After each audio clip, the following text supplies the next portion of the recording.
तो चलिए खबरों की चर्चा विस्तार से करते हुए सबसे पहले आपको बता दें, प्रधानमंत्री नरेंद्र मोदी आज गुजरात के दौरे पर हैं। पीएम मोदी यहां राज्य के अलग अलग हिस्सों से आए कई किसानों की मौजूदगी में गुजरात सहकारी दुग्ध विपणन महासंघ के स्वर्ण जयंती समारोह में शामिल हुए। उनके साथ गुजरात के मुख्यमंत्री भूपेंद्र पटेल भी मौजूद रहे। इस दौरान पीएम मोदी ने अहमदाबाद के नरेंद्र मोदी स्टेडियम में लोगों का अभिवादन किया। पीएम मोदी ने अपने संबोधन में अमूल ब्रांड की उपलब्धियां बताई और इसे सहकार का सामर्थ्य बताया। उन्होंने कहा, छोटे छोटे पशुपालकों की ये संस्था आज जिस बड़े पैमाने पर काम कर रही है वही संगठन की शक्ति है।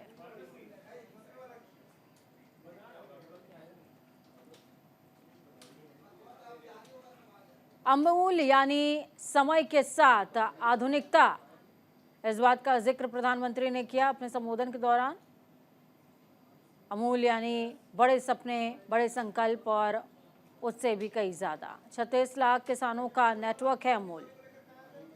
देश में बहुत ब्रांड बनने पर भी अमूल आज भी चल रहा है।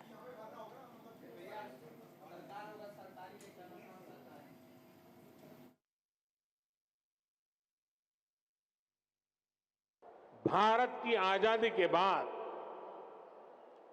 देश में बहुत से ब्रांड बने, लेकिन अमूल जैसा कोई नहीं। आज अमूल भारत के पशुपालकों के सामर्थ्य की पहचान बन चुका है।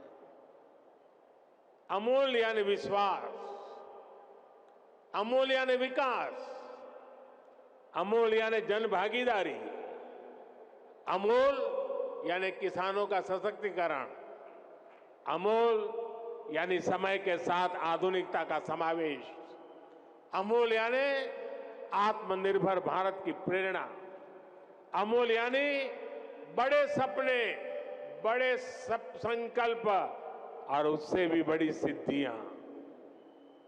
आज दुनिया के 50 से ज्यादा देशों में अमूल के प्रोडक्ट को निर्यात किया जाता है। 18,000 से ज्यादा दुग्ध सहकारी मंडली, 36 लाख किसानों का नेटवर्क, हर दिन 3.5 करोड़ लीटर से ज्यादा दूध का संग्रहण, हर रोज पशुपालकों को 200 करोड़ रुपए से अधिक का ऑनलाइन पेमेंट, ये आसान नहीं है। छोटे छोटे पशुपालकों की ये संस्था आज जिस बड़े पैमाने पर काम कर रही है, वही तो संगठन की शक्ति है, सहकार की शक्ति है।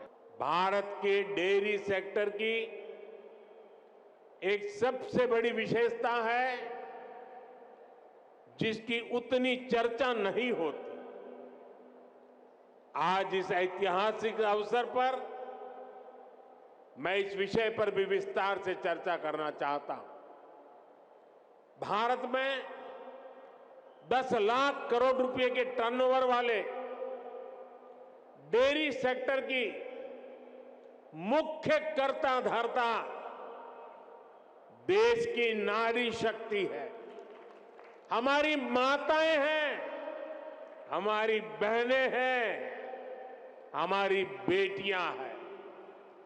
आज देश में धान, गेहूं और गन्ने को भी मिला दें तो भी इन फसलों का टर्नओवर 10 लाख करोड़ रुपए नहीं होता, जबकि 10 लाख करोड़ टर्नओवर वाले डेयरी सेक्टर में 70% काम करने वाली हमारी माताएं, बहनें, बेटियां हैं।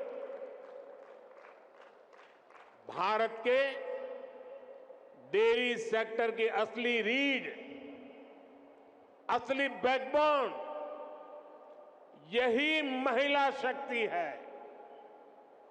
आज अमूल सफलता की जिस ऊंचाई पर है वो सिर्फ और सिर्फ महिला शक्ति की वजह से है। आज जब भारत विमेन लेड डेवलपमेंट के मंत्र के साथ आगे बढ़ रहा है तो भारत के डेयरी सेक्टर की ये सफलता उसके लिए एक बहुत बड़ी प्रेरणा है। दिल्ली की आम आदमी पार्टी सरकार और बीजेपी के बीच एक बार फिर से घमासान शुरू हो गया है। हाल ही में आम आदमी पार्टी सरकार की ओर से दिल्ली के लोगों को पानी के बिल से राहत देने के लिए one time water bill settlement scheme लाई गई थी, जिस पर शहरी विकास विभाग के प्रधान सचिव ने रोक लगा दी, जिसको लेकर आम आदमी पार्टी विधायकों ने विधानसभा परिसर में प्रदर्शन किया। इन्हीं सब मुद्दों को लेकर न्यूज इंडिया ने संजीव झा से खास बातचीत करी है। क्या कुछ उन्होंने कहा है, सुनिए। वन टाइम सेटलमेंट स्कीम को लेकर आम आदमी पार्टी के विधायक आज फिर विधानसभा में धरने पर बैठे हैं। हमारे साथ बात करने के लिए संजीव झा जी मौजूद हैं। संजीव जी, आज आप लोग फिर वन टाइम सेटलमेंट स्कीम को लेकर धरने पर बैठे हैं। देखिए, लगातार क्षेत्र की जनता जब से उसको ये पता चला है कि ये सेटलमेंट स्कीम आ रही है, लोग और चाहते हैं कि जल्द से जल्द, क्योंकि पिछले 1 साल से लोग परेशान हैं।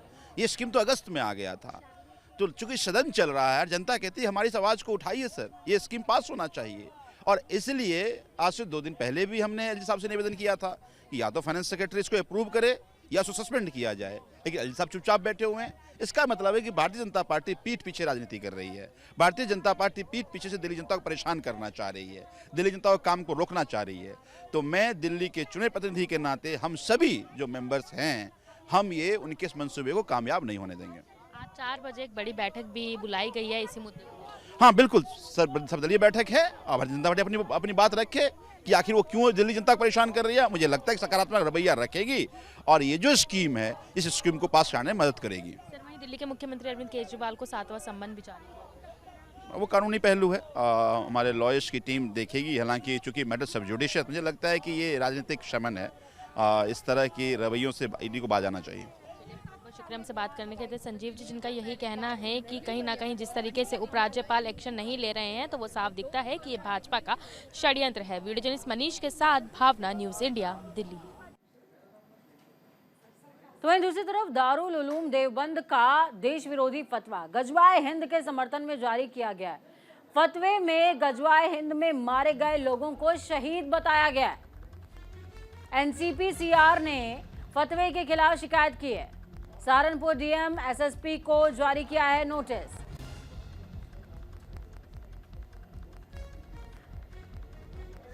एफआईआर करते हुए 3 दिन में एक्शन रिपोर्ट मांगी है।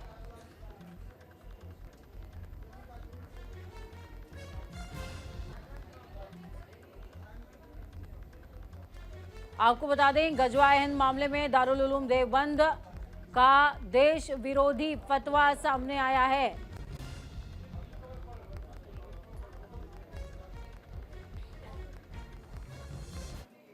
तो चलिए ग्राफिक्स के जरिए आपको बताते हैं कि आखिरकार ये पूरा मामला है क्या।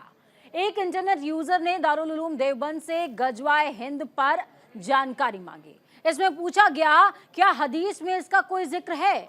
जवाब में देवबंद ने सही सीता की किताब सुन्न अल नसाई का हवाला दिया और कहा इस किताब में गजवाए हिंद का पूरा चैप्टर है। फतवे में क्या कहा गया वो भी हम आपको बताएंगे। हजरत अबू हुरैरा से एक हदीस सुनाई गई। हजरत अबू पैगंबर मोहम्मद साहब के करीबी रहे हैं। इसमें उन्होंने गजवाए हिंद पर कहा मैं इसमें लड़ूंगा, अपनी सभी धन संपदा को इसमें कुर्बान कर दूंगा। साथ ही कहा मर गया तो महान बलिदानी बनूंगा, जिंदा रहा तो गाजी कहलाऊंगा।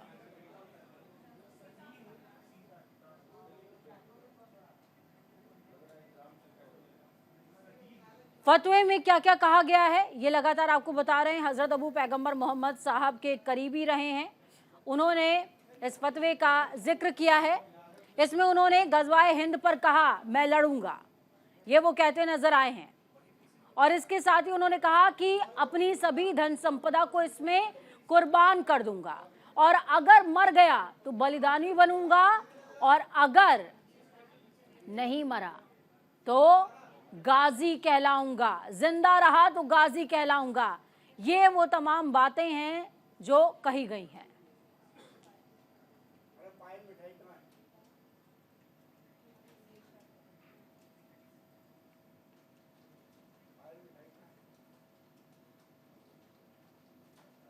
इस बुलेटिन में फिलहाल खबरों का सफर यहीं तक। बुलेटिन के उस पार ताजा अपडेट्स के लिए देखते रहिए न्यूज़ इंडिया, क्योंकि हम हैं राष्ट्र की आवाज।